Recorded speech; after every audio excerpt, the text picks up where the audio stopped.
Hi kiddies Malayalam world എല്ലാ കൂട്ടുകാർക്കും വീഡിയോയിലോട്ട് സ്വാഗതം. നമ്മൾ ഏതാ പഠിച്ചുകൊണ്ടിരിക്കുന്നേ? കൂട്ടക്ഷരങ്ങൾ. ഇന്ന് പഠിക്കാൻ പോകുന്ന കൂട്ടക്ഷരം ഇൻഡ. ഇങ്ങനെയാ വായിക്കുക, ഇൻഡ. അതുപോലെ ഇറ്റ, ഇറ്റ. നമുക്ക് ഇൻഡ എങ്ങനെയാ വരുന്നതെന്ന് ആദ്യം മനസ്സിലാക്കാം. നമ്മള് ഇൻഡ വരുന്നത് ചില്ലക്ഷരം പഠിച്ചില്ലേ? ഏതാ? ഇൻ. ഇൻ ചില്ലക്ഷരം ഓർക്കുന്നുണ്ടോ? ഇൻ, ഇൻ, ഇൽ. അതില് ഇൻ ചില്ലക്ഷരവും അതിന്റെ കൂടെ റായും ചേർന്നിട്ടാണ് എന്താ വരുന്നേ? ഇൻഡ വരുന്നത്. ശ്രദ്ധിക്കുക, ഇന്നുള്ള ചില്ലക്ഷരം അതിന്റെ കൂടെ ഏതാ അക്ഷരമില്ലേ? റാ. അതും ചേർന്നിട്ടാ വരുന്നത്. എങ്ങനെ എഴുതും? ആദ്യം നമ്മള് ഇന്നെഴുതി അതിന് താഴെയായിട്ട് ഇങ്ങനെ എഴുതും.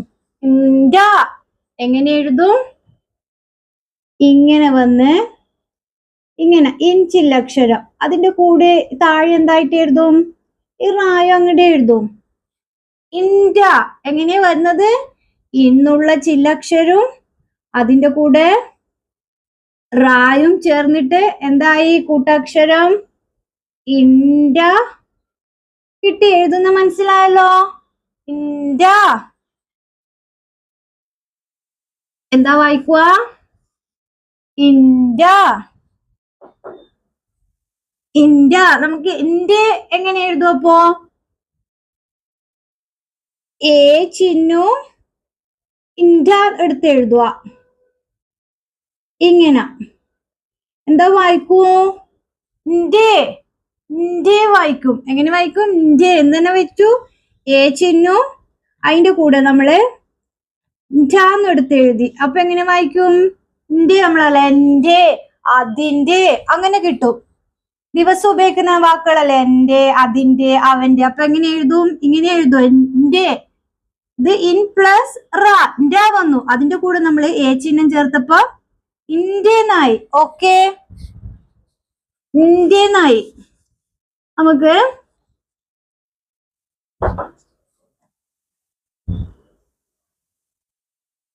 ഇന്ത്യ വരുന്ന വാക്കുകൾ നോക്കാം. ഇന്ത്യ വായിക്കാൻ മനസ്സിലായോ? ആദ്യം നമ്മൾ എങ്ങനെ പറയും? നമ്മൾ എപ്പോഴും പറയുന്നതാ എന്റെ, അല്ലേ? എന്റെ പേന, എന്റെ ബാഗ്, എന്റെ എന്താ പറയാ പുസ്തകം. വീട്ടിൽ എപ്പോഴും പറയില്ലേ എന്റെ? ഇങ്ങനെ എഴുതുക, എന്റെ. അതുപോലെ നോക്കിയേ, നിന്റെ, നിന്റെ. അതുപോലെ നമുക്ക് എന്താ പറയാ? അതിന്റെ, അതിന്റെ. കാണുന്നുണ്ടോ? അതിന്റെ. അവന്റെ പറയാ. എങ്ങനെ പറയാ? അവന്റെ, അവന്റെ. മനസ്സിലായോ? ഇൻഡാന്നുള്ള ചില്ലക്ഷരം വന്നത് ഇന്നും അതുപോലെ എന്ത് ചേർന്നു? അതിന്റെ കൂടെ റായും ചേർന്നു, അല്ലേ? എന്നിട്ട് എന്തായി? ഇൻഡാന്നുള്ള ചില്ലക്ഷരം കിട്ടി. കൂട്ടക്ഷരം കിട്ടി. കൂട്ടക്ഷരം ഇൻഡ. നമ്മൾ അതിന്റെ എന്ത് ചേർത്തു? എ ചിഹ്നം ചേർത്ത് ഇൻഡാന്ന് എഴുതി. അപ്പൊ എന്തായി? ഇൻഡേ, ഇൻഡേന്നായി. വാക്കുകൾ ഏതാ?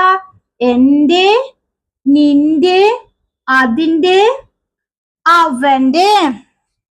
ക്ലിയർ അല്ലേ? അടുത്ത കൂട്ടക്ഷരം ഇറ്റ. ഏതാ?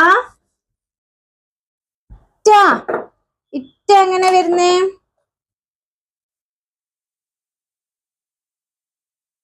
റാന്നുള്ള അക്ഷരം അതിന് കൂടെ നമ്മള് മുകളിൽ എന്തോ ചെയ്തു? ചന്ദ്രക്കല ഇട്ട് കൊടുത്തു. റാ എങ്ങനെ വായിച്ചു? റ്. റാ എങ്ങനെ വായിച്ചു? റ്. അതിന്റെ കൂടെ എന്തോ എഴുതി? റായും കൂടി വന്നു. അതിന്റെ കൂടെ എന്ത് വന്നു? റാ. അപ്പോഴെന്തോ കിട്ടി? ന്നുള്ള കൂട്ടക്ഷരം എങ്ങനെ എഴുതും? മുകളിൽ ഒരു റാ, പിന്നീടോ താഴെ അതിനോട് ചേർന്ന് ഒരു റ. എന്തോ ആയി? ഇറ്റ. എങ്ങനെ എഴുതും? മുകളിൽ ഒരു റ, അതിനോട് ചേർന്ന് വീണ്ടും താഴോട്ട് ഒരു റ. ഇറ്റ എന്നുള്ള കൂട്ടക്ഷരം എങ്ങനെ എഴുതും? ഒരു റ. വീണ്ടും എന്ത് ചെയ്യണം? അതിനോട് ചേർന്ന് ഒരു റ. ഇറ്റ. മനസ്സിലായോ? ഇറ്റ എന്നുള്ള കൂട്ടക്ഷരം. ഇറ്റ വരുന്ന വാക്കുകൾ നമുക്ക് നോക്കാം. ശ്രദ്ധിച്ചു നോക്കിയ വാക്കുകളെ.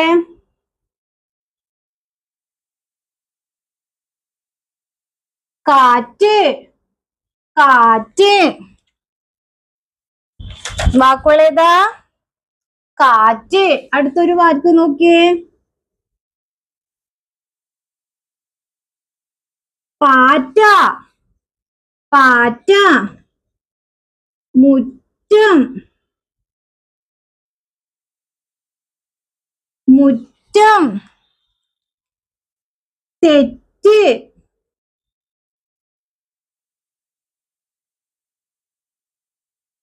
തെറ്റ്. ക്ലിയർ? അധികം റ. ഇറ്റ കൂട്ടക്ഷരം റ്റ. വാക്കുകളേതാ? കാറ്റ്, പാറ്റ, മുറ്റം, തെറ്റ്. ഇന്ന് പഠിച്ച കൂട്ടക്ഷരം ഏതാ? നമ്മള് ഇൻഡ പഠിച്ചു. അതിനോട് നമ്മൾ അതിനോട് എന്തോ ചേർന്നു? എ ചിഹ്നം ചേർത്ത് വായിക്കാൻ വേണ്ടി പഠിച്ചു. എന്റെ അല്ലേ? അതുപോലെ ഇപ്പം പഠിച്ച കൂട്ടക്ഷരം ഏതാ? ഇറ്റ. ക്ലിയർ? വീഡിയോ ഇഷ്ടമായ ലൈക്ക് ചെയ്യാ, ഷെയർ ചെയ്യാ, ചാനൽ സബ്സ്ക്രൈബ് ചെയ്യാ. വീണ്ടും അടുത്ത ക്ലാസ്സിൽ കാണാം. Thank you.